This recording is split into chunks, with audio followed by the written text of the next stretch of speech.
remember, now we are going to discuss Tyndall effect. So first of all, the question will be there कि what is a Tyndall effect. Tyndall effect होता क्या है, what is Tyndall effect.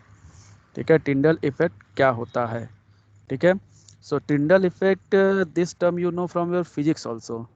Physics में आपको ऐसे बताया गया था कि when there will be a dark room, any light will comes through a hole, then from its perpendicular when you will see the path of light. ठीक है.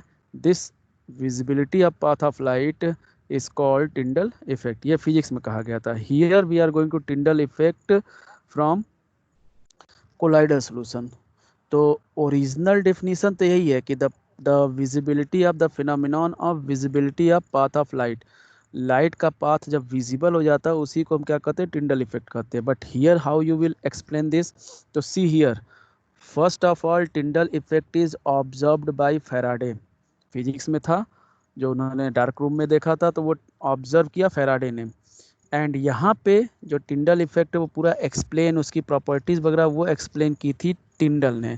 तो देखा था फैराडे ने कि ऐसा कुछ फिनोमिनॉन है, ऐसा कुछ प्रोसेस है, लेकिन उसके बारे में सारी चीज़ें जो एक्सप्लेन की गई, डिटेल में स्टडीड की गई, वो किया था टिंडल ने. That's why its name is Tyndall effect, not Faraday effect.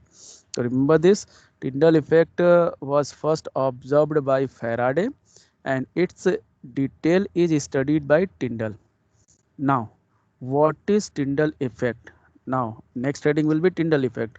Then you will write, when we pass a beam of light, when we pass a beam of light through colloidal solution, through colloidal solution, when we pass a beam of light through colloidal solution and see from its right angle, और उसके right angle से हम देखेंगे, means जिधर से light pass हो रही है लाइट के राइट एंगल से हम किसी भी डायरेक्शन से देखेंगे, राइट एंगल होना चाहिए. Then what will be happen, we will see the path of light becomes visible, it's background becomes dark. Background जो होगा वो डार्क दिखेगा और path of light becomes visible, light की पाथ विजिबल हो जाएगी. जैसे आपको एक जो प्रोसेस अभी बताया है कि डार्क रूम है, डार्क रूम में किसी होल से लाइट बीम आ रही है और आप उसको उसके राइट एंगल से देखेंगे तो बैक साइड उसका क्या होगा, पूरा डार्क है, तो path of light becomes visible. Same will be happen here कि when we pass a beam of light through colloidal solution and see from its right angle, right angle से देखेंगे, right direction से नहीं, right angle से देखेंगे, then what will be happen, the path of light becomes visible and its background seen black, background black दिखेगा और light का path क्या हो जाएगा, visible होगा. this phenomenon of visibility of path of light, light के पाथ के visible होने के फिनोमिनॉन को क्या कहते हैं, Tyndall effect. This phenomenon of visibility of path of light is called Tyndall effect. इसी को कहते हैं Tyndall effect. So first heading will be there, what is Tyndall effect, then your answer will be there. फिर से सुन लीजिए, when we pass a beam of light through colloidal solution and see from its right angle, then the path of light becomes visible. This phenomenon of visibility of path of light is called Tyndall effect. Now next is why the Tyndall effect is shown by colloidal solution. colloidal solution के through Tyndall effect क्यों show होता है, why the Tyndall effect is shown by colloidal solution. So Tyndall effect is shown by colloidal solution due to scattering of light. It is written in the first line कि Tyndall effect is shown due to scattering of light. Tyndall effect क्यों show होता है, due to scattering of light. Then आया next, why the scattering of light takes place by colloidal solution, not true solution. Scattering of light colloidal solution से क्यों होता है, true solution से क्यों नहीं होता है. Then reason will be there because the size of particle of colloidal solution is larger.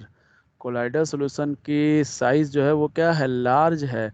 Due to large size of colloidal particle, colloidal particle के लार्ज साइज के कारण it scatter the light and show the Tyndall effect. Tyndall effect show करता है.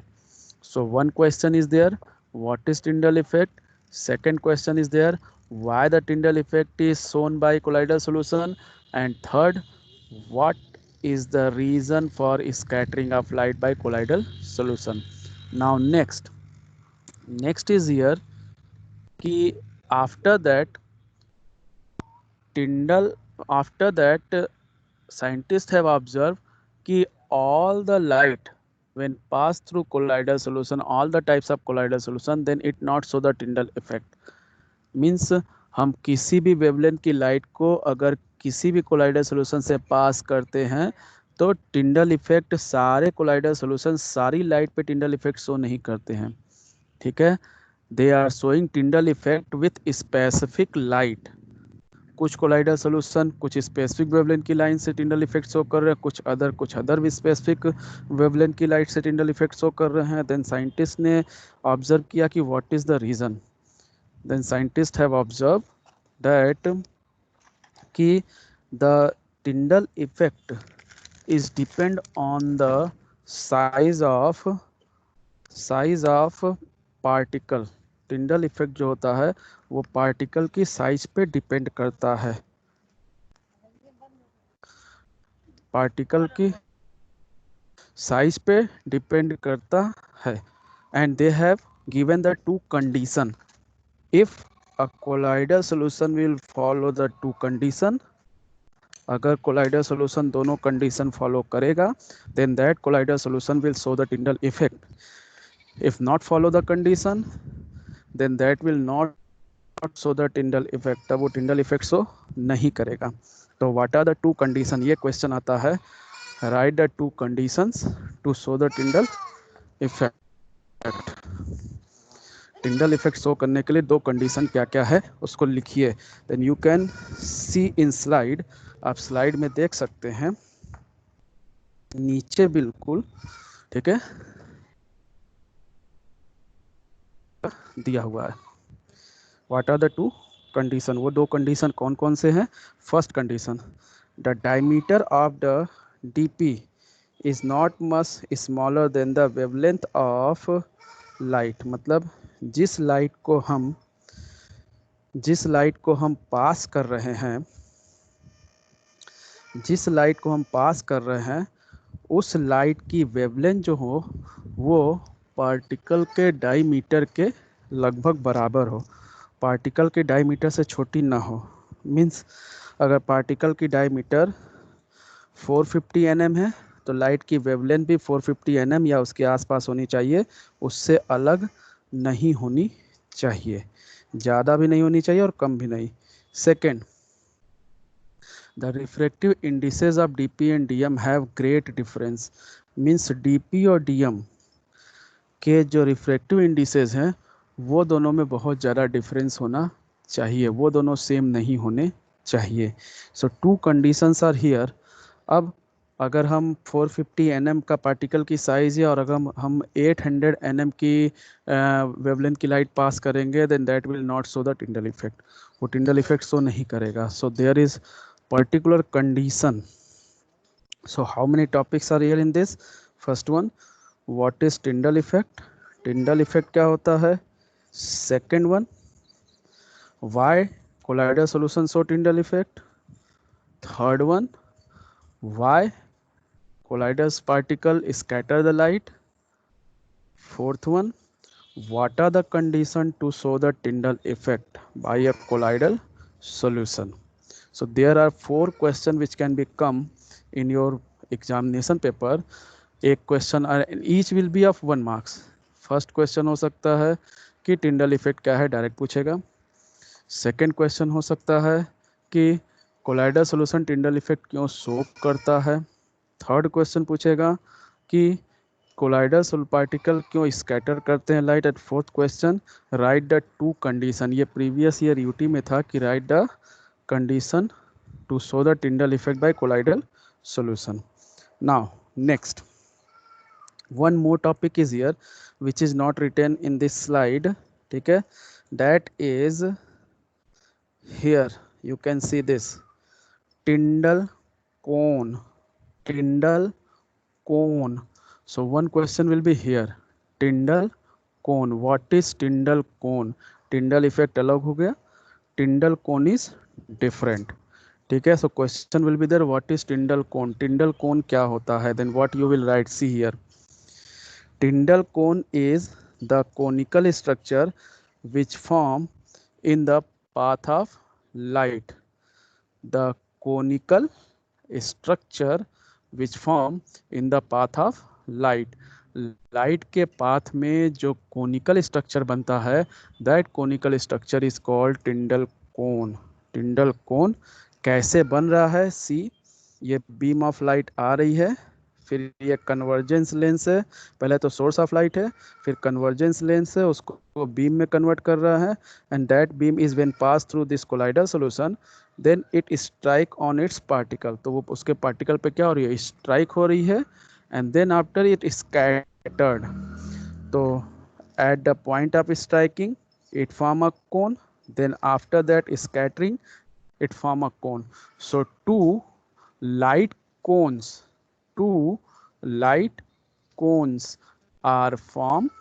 Two light cones are formed in path of light during Tyndall effect. These light cones are called Tyndall cones. इन्हीं light cones को Tyndall cones कहते हैं. ठीक है. So this is about the Tyndall cone. Now next is here.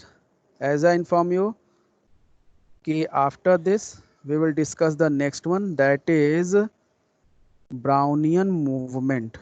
Brownian movement, colour and colligative property we will discuss later. Now Brownian movement. What is Brownian movement? Brownian movement क्या होता है, या इसको कहते हैं Brownian motion. Brownian motion क्या होता है? So see, when scientists have observed the colloidal solution through microscope, जब साइंटिस्ट ने माइक्रोस्कोप के थ्रू कोलाइडल सोल्यूशन को देखा, देन ही ऑब्जर्व, जैसे ये कोलाइडल सोल्यूशन है, इसको माइक्रोस्कोप से जब उन्होंने देखा, देन दे ऑब्जर्व कि in this colloidal solution the DP particles which are larger in size, they are showing random zigzag motion. Random zigzag motion. Random zigzag motion मतलब जो कोलाइडल पार्टिकल हैं वो random zigzag motion, means उनके motion का कोई specific direction नहीं था. उनके मोशन का कोई स्पेसिफिक डायरेक्शन नहीं था, इधर उधर वो मूव करते हुए दिखाई दे रहे थे. This random zigzag motion of colloidal particle is called Brownian movement और ब्राउनियन मोशन. इसी रैंडम जिगजैग मोशन को कहा गया ब्राउनियन मूवमेंट और Brownian motion. So what is Brownian movement और Brownian motion? Then you will write कि when we see the colloidal solution under microscope, जब हम एक पावरफुल माइक्रोस्कोप के थ्रू कोलाइडल सोल्यूशन को देखेंगे, we will see that the colloidal particles are showing random zigzag movement. This random zigzag movement of colloidal particle is called Brownian movement. Why it is called Brownian movement? So this type of movement was first observed by Robert Brown. इस तरह का movement सबसे पहले किसने देखा था? Robert brown ने. See here.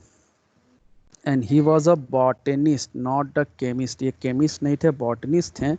इन्होंने किस में देखा था? He has seen this in, ठीक है, पॉलन ग्रेन. एक वाटर कंटेनर लिया, वाटर कंटेनर में ग्लास ऑफ वाटर या किसी में भी when place the pollen grain, उस पानी में जब pollen grains को डाला, then pollen grains are start to move here and there. and on the basis of name of scientist the name of movement is called Brownian movement. उन्होंने उसमें कहा था पॉलन ग्रेन में इस मूवमेंट को Brownian movement, और same type का movement देखा गया डीपी में, तो कहा गया कि in colloidal solution DP particles are also showing same type of random zigzag motion which is called Brownian movement. तो क्वेश्चन आएगा ब्राउनियन मूवमेंट क्या होता है, तो आप कहेंगे कि the random zigzag motion shown by colloidal particle is called Brownian movement। And then after this diagram is net diagram, and this diagram is your NCERT diagram. So its particular direction is not here, random zigzag motion. Now the question is there कि why they are showing random zigzag motion, why they are not stable, ये stable क्यों नहीं रहते हैं, ये क्यों random zigzag motion show करते हैं। अब क्वेश्चन ये आया, तो रीज़न इज हियर कि scientist have find that these particles have charge. In particles के ऊपर चार्ज होता है, आइदर पॉजिटिव और निगेटिव, एक कोई। तो if all the particle have same charge, that is either positive और निगेटिव, सारे पार्टिकल पे एक ही चार्ज होगा, अपोजिट चार्ज नहीं होता है। In a colloidal solution all the particle will have same charge, either positive on all the particle or negative on all the particle। then what will be happen, repulsion is there। so due to similar charge on colloidal particle, due to similar charge on colloidal particle पे similar charge होता है, due to similar charge on colloidal particles are not stable and so the Brownian movement। repulsion के कारण one is pushing the another one, another is pushing the another one, so they are not stable, they are moving and their direction is not means they are directionless, so that is random zigzag movement। so remember this 2-3 concepts are here। first, Brownian movement होता क्या है, second, which part of colloidal solution is show the Brownian movement, that is dp or dm, then it's dp। third, next is there, that is why the Brownian movement is shown by colloidal particle, due to similar charge। now next is here charge। up next property is charge। so scientists after Brownian movement, when they start to observe ki what is the reason of Brownian movement, then they have find the charge। so they have started to find that colloidal solution are one type of charge or two types। then they have find कि colloidal solutions are of two types on the basis of charge। charge के basis पे colloidal solution दो type के होते हैं। anyone please tell me voice and screen are clear or any problem is there, anyone? Arun, Yes, sir. are hello, anyone please tell me voice and screen are clear or any problem? Yes, yes, Clear, yes, sir. thank you। so now see, we are going to discuss the third property। Tyndall effect is over, Brownian movement is over। now third, charge and colloidal particle। so scientists have observed that each colloidal solution, in each colloidal solution colloidal particle have charge। so on the basis of charge colloidal solution are of two type। Charge के basis पे colloidal solution दो type के होते हैं। First one is positive charge colloidal solution, second one is negative charge colloidal solution। no any colloidal solution is there which is neutral। neutral colloidal solution नहीं होता है। colloidal solution is either positive charge और negative charge, या तो positive charge होते हैं या तो negative charge होते हैं। so now see, example of positive charge CS is here, example of negative charge CS is here। this you need to mug up or you need to learn whatever you will do, this is your work कि आपको इसको रटना है, इसमें कुछ समझाने वाला नहीं है, रटना है, ठीक है। और क्वेश्चन क्या पूछेगा, लाइक दिस कि Congo red is having which charge या what type of charge is present in Congo red sol. Congo red sol में कौन सा charge होता है? So C, it is negative charge colloidal solution. Eosine is an example of negative charge CS or positive charge CS. Then it is negative charge CS. Hemoglobin or blood is an example of negative charge CS or positive charge CS. So it is example of positive charge CS. This type of question will come up. Maybe the question will be there कि write the two examples of negative charge CS or maybe two example of positive charge CS. This is your work. Now next is here कि charge is present in colloidal solution, but colloidal solution is having two part. colloidal solution का दो part है. One is DP, dispersed phase particle, that is also called colloidal particle, and second is DM, dispersion medium. तो charge is present on both or any one. The first information, in a colloidal solution charge is present on both DP and DM.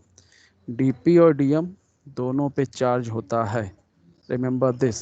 And both are having opposite charges. दोनों पे opposite charge होता है. If DP is positive then DM will be negative. If DP will be negative then DM will be positive. Because both are having opposite charges, that's why they are hold together and make और stabilise the colloidal solution. क्योंकि दोनों पे opposite charge होता है इसलिए दोनों एक दूसरे को होल्ड किए रहते हैं और स्टेबलाइज किए रहते हैं. तो charge is responsible for Brownian movement and charge is also responsible for stabilisation of colloidal solution, stability of colloidal solution. तो पहले तो आपको ये पता चल गया कि कोलाइडल सोल्यूशन में DP और DM दोनों पे चार्ज होता है. But the charge of a colloidal solution is recognise by, ठीक है, विच पार्ट. किसी कोलाइडल सोल्यूशन का चार्ज किस पार्ट से रिकॉग्नाइज होता है. जैसे हम करें पॉजिटिव CS है, पॉजिटिव कोलाइडल सोल्यूशन है, तो ये पॉजिटिव किस बेसिस पे कर रहे हैं, क्या DP के बेसिस पे या DM के बेसिस पे. Then remember the nature of charge is the same of all the particle in given colloidal solution. ठीक है, मतलब मैंने क्या कहा, particle not medium. So if positive CS is there, अगर कहा जा रहा है कि पॉजिटिव कोलाइडल सोल्यूशन है तो इसका मतलब कि colloidal particle that is DP पर पॉजिटिव चार्ज है. और अगर निगेटिव CS कहा जा रहा है इसका मतलब DP पे निगेटिव चार्ज है. Remember this, charge of colloidal solution is same as the charge of colloidal particle. Colloidal solution पे वही चार्ज होता है जो कोलाइडल पार्टिकल पे होता है.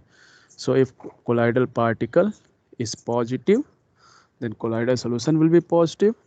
If colloidal particle is negative then colloidal solution will be negative. Remember this. So ये question आ सकता है कि charge of a colloidal solution is depend on charge of which part of colloidal solution. Then charge of colloidal solution is depend on the charge of colloidal particle और DP particle, not DM. जो charge colloidal solution का है वो charge उसके DP का होगा, DM का उसका अपोजिट होगा. देन अब क्वेश्चन फिर शुरू हुआ कि how the charge is coming. ठीक है, ऑन कोलाइडल पार्टिकल और कोलाइडल सोल्यूशन. कोलाइडल सोल्यूशन पे चार्ज आता कहाँ से है, how the charge is coming, क्योंकि whatever we are mixing that is non ionic, वो तो नॉन आयनिक होता है, तो चार्ज आता कहाँ से है. So for that different scientist have given different hypothesis. इसके लिए अलग अलग साइंटिस्ट ने अलग अलग हाइपोथेसिस दिया है. ठीक है, out of that two are given here. ठीक है, the charge of colloidal charge on the solve particle is due to one और more reason. Two reasons are given. कुछ साइंटिस्ट ने कहा कि charge comes due to electron capturing by the particle. Means कुछ scientist ने कहा कि during colloidal solution formation the colloidal particles are capturing the electron. Colloidal particles electron को क्या करते हैं, कैप्चर करते हैं, एक्सेप्ट करते हैं. Due to accepting of electron that's why charge is coming on there.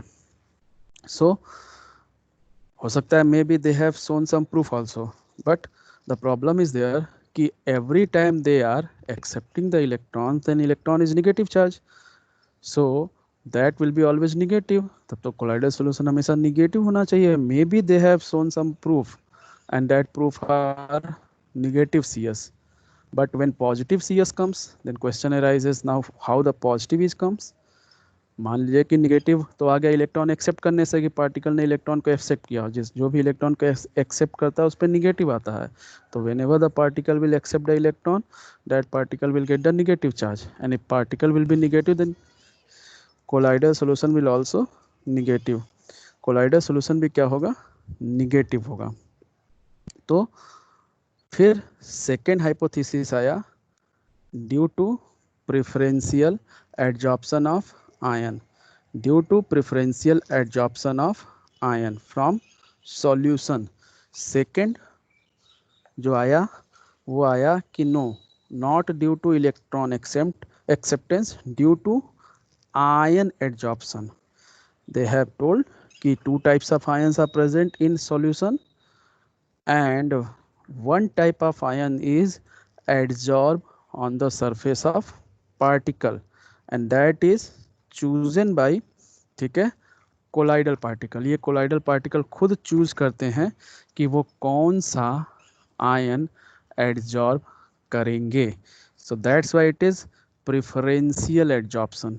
It is preferential adsorption means colloidal particle will be prefer to adsorb one type of ion on its surface, and if they will prefer the positive ion, अगर वो positive ion को prefer करेंगे then they will be positive charge.